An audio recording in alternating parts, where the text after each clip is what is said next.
While the Challenger lineup was showing itself to be a solid selling pony car, Dodge was looking at more. Much more. In fact, crazy ludicrous more. Just how crazy ludicrous was Dodge planning to get? Well, before we get into that, let's take a look back to the 4th generation Dodge Dart. That's right, the Dart. Built from 1967 and 1976, the Dart was one of the last true muscle cars to succumb to the gas crunch of the mid-70s. In 1970, their bread and butter option was a swinger given to all 2-door hardtops. The performance model was the Dart Swinger 340. In 1971, Dodge acquired a new model from Plymouth, the Duster.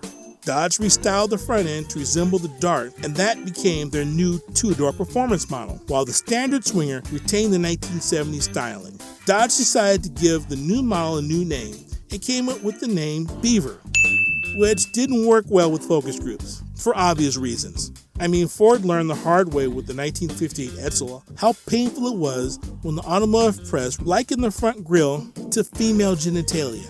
Imagine what would happen if Dodge sold a car that would also be nicknamed.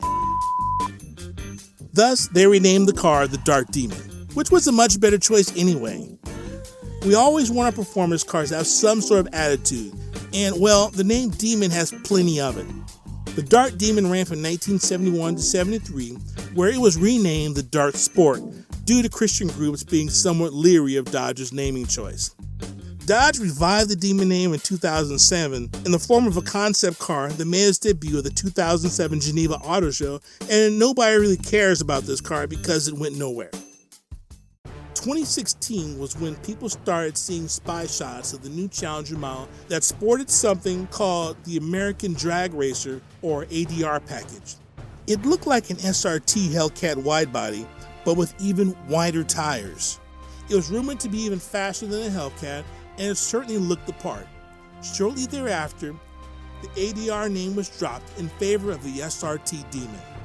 While the Dart Demon was merely a street car with a Dodge LA small block, Dodge went with a completely different approach. First of all, the Demon name was applied to a Challenger, not a Dart. Second of all, Dodge wanted 2 things from the Demon: 9-second quarter-mile times and to lift the front wheels during launch. 2 things that have never been achieved for the production car.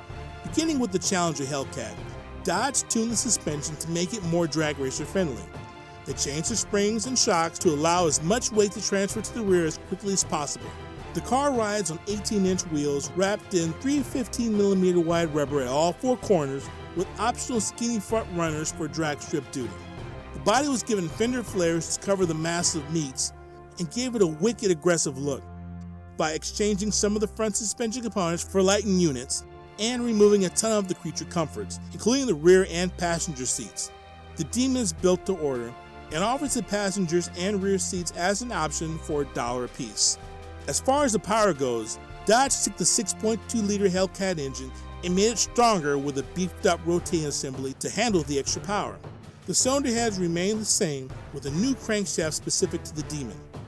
On top, the 2.4-liter blower was replaced with a larger unit, displacing 2.7 liters. Boost pressure was raised from 11 psi to 14.5. With the compression ratio remaining at 9.5 to 1, the new Demon engine produces 808 horsepower and 717 pound-feet of torque on 91-octane pump gas and will belt out a massive 840 horsepower and 770 pound-feet of torque when running on racing fuel. The end result was beyond anything ever produced by, well, anyone. Whereas the SRT Hellcat was the 6th most powerful production car in the world, the Demon was the 4th. When that power is transferred to the pavement, 60 miles an hour comes up in a mere 2.3 seconds.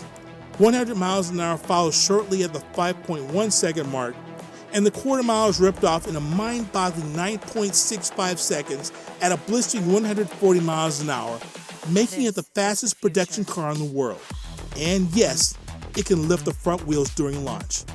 All of this for the base price of $86,090. In addition to the Demon package, each new Demon buyer receives a delivery of the Demon Crate. Basically everything that's needed to make this borderline street car into a full tilt drag car.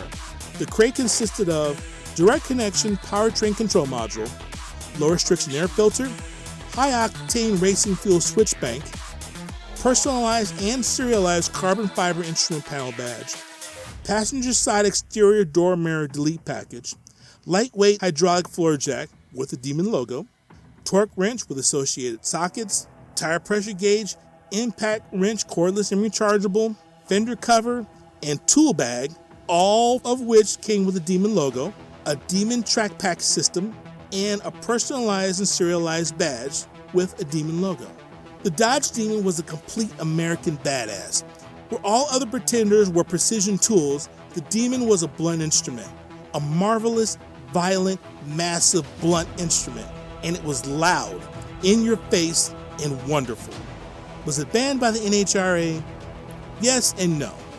It's true that the Demon running at full power, top speed, and stock form will not be legal on NHRA drag strips because the NHRA requires all cars that run faster than a 9.99 second quarter mile to have a full roll cage, which the Demon does not have.